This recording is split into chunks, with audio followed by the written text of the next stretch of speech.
Hey guys, welcome to Rabbithole Hobbies. I'm Sam, and before we get into today's content, I just want to talk about the channel a little bit because this is Rabbithole Hobbies' first ever video. I just want to give you guys kind of an idea what's going on, why I'm doing this. I always constantly find myself getting stuck going down the rabbit hole whenever I find a new, interesting, exciting, or fun hobby or creative outlet. And I thought, it'd be kind of cool to share those experiences. Also, one of the things I wanted to do was YouTube and video creation, and I thought, this is a great way to get two birds stoned at once. Another thing is when I, start doing something new, like many of you, I'm sure, I fall on YouTube to the expertise and experience of others to try and help me through getting into something new. And, it's always great to have somebody that knows what they're talking about to give you a little bit of guidance when you're trying something new. That is not who I am. That's not why I'm here. I'm on the same level as you. We're doing this together. We're gonna make mistakes together. We're gonna learn together, and we're gonna try new things together. So I hope you guys are ready for that journey. Hit subscribe if you wanna come along for the ride. There's gonna be lots of new stuff going on. Anyways, on to today's content. We're making bricks with XPS, Extruded Polystyrene, which is styrofoam board used in construction. I got some cut-off pieces lying around at my dad's from job sites. So I took those. This board in particular seems a little bit thick to use to make stuff like dungeon tiles and whatnot. So I thought I'd carve it down into little pieces of bricks and try and put together some buildings maybe. I don't have a plan for what I'm going to use the bricks for as of yet, but once I do, I will make a video and share that with you guys as well. These bricks I've made are not really a uniform size or shape. I thought for the first time I'm doing it, I'm just gonna make them, try and get them as close as possible, but I'm not sweating over it.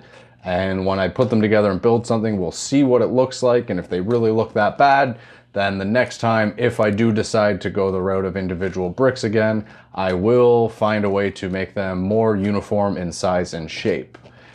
Before we get to showing you how I'm making them, the reason I'm making them is because I've recently started two new hobbies, which hopefully will one day cross paths. I've started painting minis and playing Dungeons and Dragons.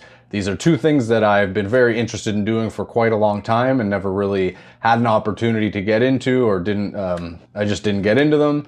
And recently when I was at the dollar store with my girlfriend Daniela, I don't know why we were there. I'm sure I just tagged along with her because she had to get something. We went to the art supply store across the street, and there was a cabinet full of Warhammer minis. And I just thought, these are so cool. Wouldn't that be super cool to get into? Expecting her to, kind of like, what? But no, she was very into it and said, yes, I think that's really cool. That'd be sick to get into. And, that was it right there. I got caught going down the rabbit hole. I didn't buy anything right there. I do tend to do a lot of reading and research and rabbit holing before I make purchases sometimes. Although sometimes I do impulsively get into things, but that's a story for another day.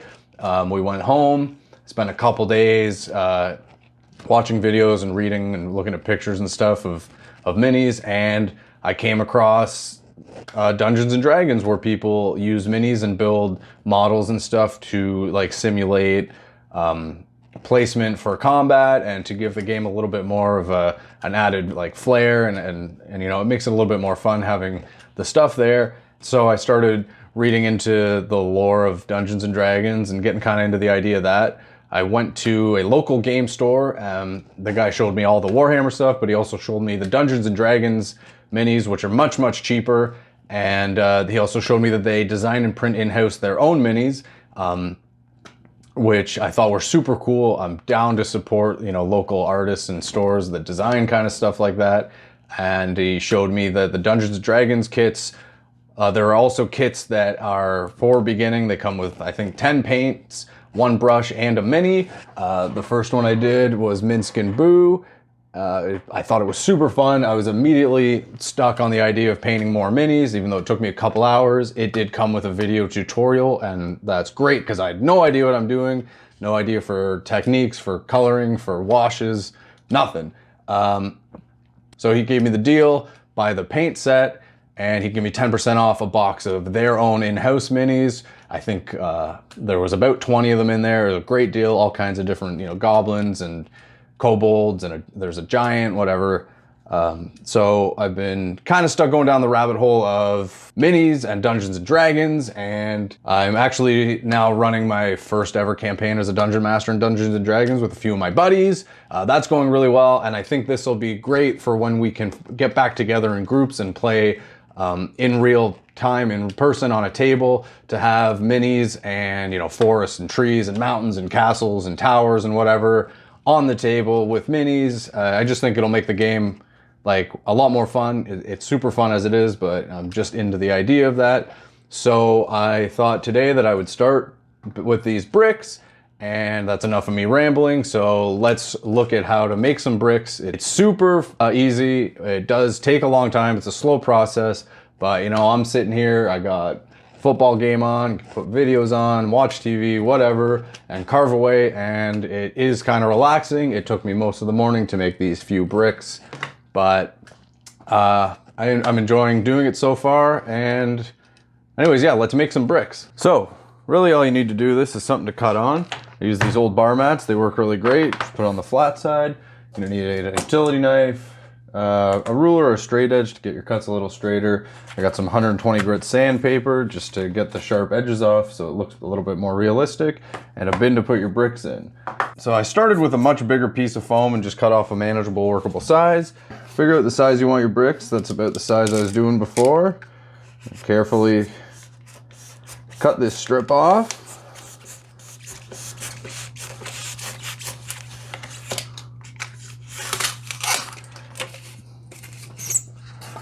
Then I like to square off the sides here, just so they're a bit straighter and flatter. And then next is sizing again. So we like that for the face. So we're gonna try and make it about the same here as it is here. I'm just gonna cut some easy, quick strips, put it all back together. That looks like about the right size.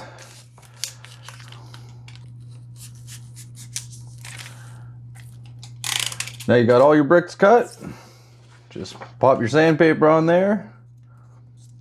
You see how it's pretty sharp on the edges, so just give it a little quick sand there.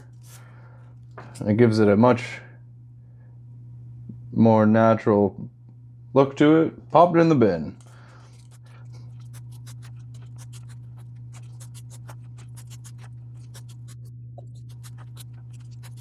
And then for bricks like this, that are all funny on the edge, you can always just put the flat side against the sandpaper. It takes it right off. It gives it a little bit of texture even, so that's all right.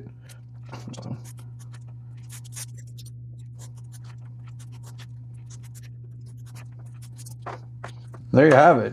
I guess just keep doing that until you fill it up or you think you have enough bricks for whatever you plan on doing.